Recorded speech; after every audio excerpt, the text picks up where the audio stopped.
আসসালামু আলাইকুম everyone, welcome to my cooking diary. আজকে দেখাবো ফ্রেঞ্চ ফ্রাই পারফেক্ট রেসিপি। 9টা আলু নিয়ে নিয়েছি, এগুলি সুন্দর করে ক্লিন করে ধুয়ে নিলাম। দেখতে পাচ্ছেন কিভাবে আমি 9টা আলু কেটে সুন্দর করে ধুয়ে নিয়েছি। মাঝারি সাইজের 9টা আলু নিয়ে নেবেন। তারপর পানি দিয়ে এগুলি সুন্দর করে ধুতে হবে। ফ্রেঞ্চ ফ্রাইয়ের ফার্স্ট স্টেপ হচ্ছে আপনি যত পানিগুলো আপনি ভালো করে ক্লিন করবেন, আলুর যত কষগুলো থাকে এগুলো সব ধুয়ে যায়, দেখতে সুন্দর হয়। পানিটা ছেঁকে নিব, দেখতে পাচ্ছেন চালনিতে পানিটা ছেঁকে নিয়েছি। এভাবে 2-3 মিনিট রেখে দিলে পানিটা ঝরে যাবে। আমি দেখিয়ে দিচ্ছি ফ্রেঞ্চ ফ্রাইয়ের জন্য পারফেক্ট কিভাবে শেপ করে আপনারা কাটবেন। বটি দিয়ে কাটছি, দেখেই বুঝতে পারছেন নিশ্চয়ই।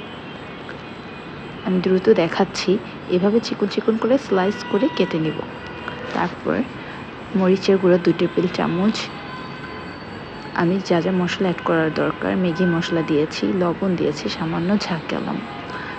নাড়াচাড়া করে মেশানোর পরে আমি ভালো করে এটাকে ম্যাশ করব, যেন প্রতিটা আলুর ভিতর এই মশলাগুলো লেগে যায়, তাহলে পারফেক্টভাবে কুক হবে।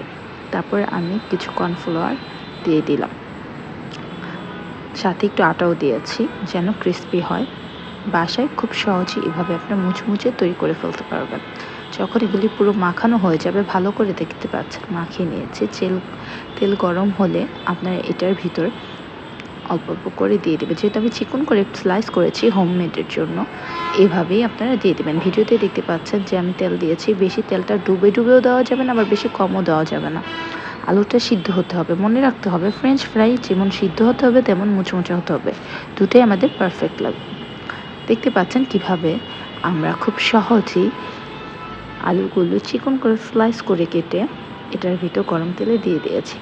ম্যাশ করে দেওয়াটা লাড়াচাড়া দিতে হবে যেন পুড়ে না যায়। চুলার আঁচটা মিডিয়াম টু হাই রাখতে হবে। হালকা ব্রাউনি কালার হয়ে আসছে, দেখতে পাচ্ছেন। উল্টিয়ে পাল্টিয়ে দিতে হবে, চেক করে নেবেন সিদ্ধ হয়েছে কিনা, মুচমুচা হয়েছে কিনা। যেহেতু আমি কালারটা হালকা কালারটা হওয়ার পরে আমরা দেখতে পাচ্ছেন কালারটা পুরোপুরি পারফেক্টলি হয়েছে। আপনার এটা সস দিয়ে এভাবে বাসায় গরম গরম ফ্রেঞ্চ ফ্রাই পরিবেশন করতে পারেন। সাথে থাকার জন্য ধন্যবাদ।